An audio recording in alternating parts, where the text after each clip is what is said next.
Bonjour mes winners, j'espère que vous allez tous bien aujourd'hui. Heureuse de vous retrouver sur Be Your Own Boss. Je remercie toute la communauté Be Your Own Boss. Merci pour votre fidélité, merci pour votre confiance et encore mille fois merci pour vos vues. Alors pour ceux et celles qui ne me connaissent pas encore, je m'appelle Ariel Matoukam et mon rôle c'est de vous aider à vous réaliser, de vous aider à trouver les meilleures niches d'investissement dans lesquelles vous pouvez désormais investir et toucher assez rapidement les bénéfices. Alors aujourd'hui, on va parler de la loi des finances, de l'importance de la loi des finances et de son impact sur l'économie d'un pays. Et nous allons prendre pour exemple la loi des finances camerounaise, enjeux et innovations pour l'économie camerounaise, africaine et même mondiale. Alors, avant de commencer, j'aimerais souligner cette remarque que nous avons faite sur le terrain. Nous avons constaté malheureusement que la plupart des entrepreneurs, la plupart même des investisseurs, la plupart des porteurs de projets ignorent complètement ce qu'on appelle une loi des finances. Ils ignorent complètement cet outil qui est pourtant un outil financier puissant qui peut vous aider à traverser des périodes de conjoncture économique, qui peut vous aider à vous positionner en tant qu'entrepreneur dans un secteur d'activité précis, qui peut vous aider en tant qu'investisseur à vous à choisir dans quel domaine exactement vous pouvez investir dans un pays. Alors, fort de ce constat, de cette mentalité caduque que tous les entrepreneurs, toute cette classe de personnes pleines aux as, ces business angels portent, selon laquelle on vivrait déjà sur des sentiers battus, surtout en Afrique, et où chacun pourrait faire ce qu'il veut, comme il veut, tout en maîtrisant ou pas les lois de son pays, les lois fiscales et même les lois financières de son pays. Après ce constat, nous avons donc décidé aujourd'hui de lever l'équivoque sur la question et de vous parler de ce qu'on appelle exactement la loi des finances d'un pays. À quoi est-ce que ça vous sert? Quelle est son importance? Quelles sont ses innovations? I never made it, but I know what it takes. I'm motivated by a mix of emotion. Got my statement, and I'm reading it slow so I can understand it fully. Comme je vous le disais tantôt, la loi des finances d'un pays n'est autre qu'une loi qui est votée chaque année pour régir le comportement économique et financier des activités dans un pays. Alors, c'est un ensemble de budgets votés pour la réalisation parfois des travaux publics, des travaux de l'État, des travaux d'infrastructure et aussi qui prévoit des innovations en termes sociaux, en termes économiques et parfois même en termes sociopolitiques. Mais le volet qui nous intéresse ici, c'est l'axe économique de la loi des finances. En quoi est-ce que cette loi peut aider un investisseur? En quoi est-ce que la loi des finances peut aider un entrepreneur? Et encore en quoi est-ce que la loi des finances peut vous aider, vous, porteurs de projets, à mieux vous positionner sur la scène économique? Là sont les trois questions que nous allons répondre dans cette vidéo.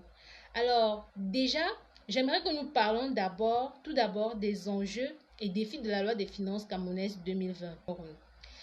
Ces enjeux et défis ne sont autre chose que la révolution agricole, la réflexion ou alors le réaménagement des infrastructures énergétiques, la transformation de nos matières premières et enfin le développement de l'économie numérique.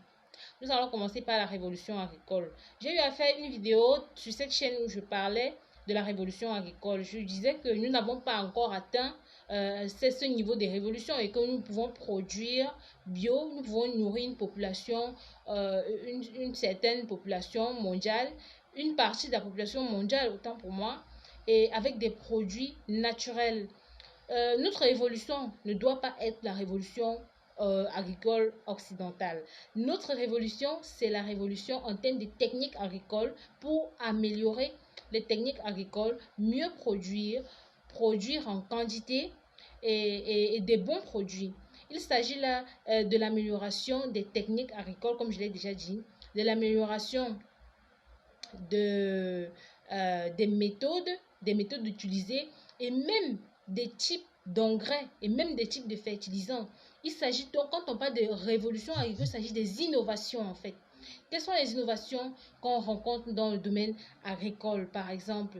Donc là, c'est un enjeu et un gros défi de la loi des finances camerounaises. Alors, si vous êtes déjà entrepreneur, si vous êtes entrepreneur, ou alors si vous êtes porteur de projet, vous pouvez déjà solliciter ou alors écrire un projet dans ce sens-là et vous pourrez facilement bénéficier d'un financement auprès de l'État camerounais déjà. Et donc, le deuxième enjeu, le deuxième défi de la loi des finances camerounaises 2020 est celui du maintien ou alors du réaménagement des infrastructures énergétiques. Les infrastructures énergétiques, si vous pouvez déjà vous lancer dans l'énergie solaire, par exemple, à titre d'exemple, hein, pour essayer pour essayer d'aider les Camerounais à contrer ce problème de lumière, de luminosité que nous avons au pays. Donc, ces enjeux répondent en fait aux secteurs les plus porteurs du moment. Ces enjeux vous aident à trouver les niches dans lesquelles vous pouvez réellement investir ici chez nous.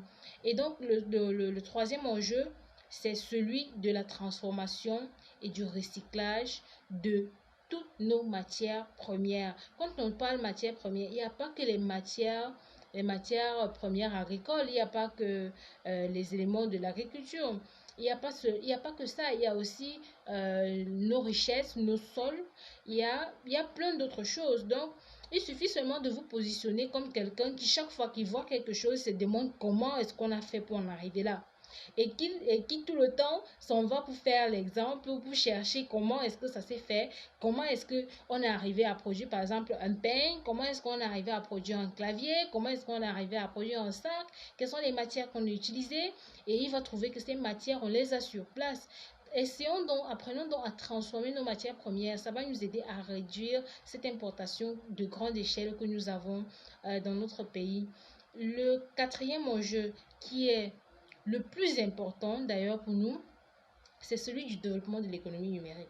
L'État camerounais s'est fixé comme objectif de développer l'économie numérique justement parce qu'il s'est rendu compte que c'est un secteur rentable, c'est un secteur énorme. Donc si vous investissez dans ce secteur, rassurez-vous, croyez-moi, vous ne serez pas perdant. Il y a ce qu'on appelle le marketing digital. Je ne sais pas si beaucoup de gens le savent, si beaucoup de gens savent ça. Des entreprises, aujourd'hui, on n'est plus à l'ère de faire les petits bouts de papier pour aller faire la publicité auprès des prospects. Non, on se limite à son téléphone, à son compte Facebook, à son Instagram. Parfois, par WhatsApp, on fait des publicités sur les réseaux sociaux. Il n'y a pas que les réseaux sociaux aussi. C'est important pour une entreprise d'avoir un site internet et tout ça entre dans l'économie numérique. Il s'agit en fait justement de transcrire tout ce qui se fait sur le côté physique dans le monde du numérique et de trouver les astuces pour mieux vous attirer de la clientèle, par exemple. Vous pouvez être un dropshipper, c'est-à-dire décider de vendre les marchandises des personnes, avoir des fournisseurs, décider de vendre en seconde main les marchandises, pas en seconde main, mais vendre en intermédiaire, c'est-à-dire vous êtes l'intermédiaire, le fournisseur livre et puis vous vivez des commissions. Ça, par exemple, ça fait partie de l'économie numérique. Et donc, il y a tous ces éléments-là, il y a tous ces enjeux et défis-là que l'État camerounais se donne en 2020. Et ce sont en fait des gros secteurs porteurs. Donc, si vous avez besoin de télécharger cette loi des finances, vous cliquez sur le lien en description. Si la vidéo vous a plu, n'hésitez surtout pas à vous abonner à la chaîne, à la liker et à la partager. Et surtout, n'oubliez pas de nous laisser un commentaire pour nous aider à mieux vous aider. Nous vous donnerons désormais plus de détails sur la loi des finances 2020. On parlera de ces innovations, tant fiscales que douanières, tant sociales qu'économiques. On parlera de la loi des finances en profondeur. Aujourd'hui, ce n'était qu'une petite introduction. Alors, je vous retrouve d'ici à là dans une autre édition de Be Your Own Boss. Ciao, ciao. I never made it, but I know what it takes.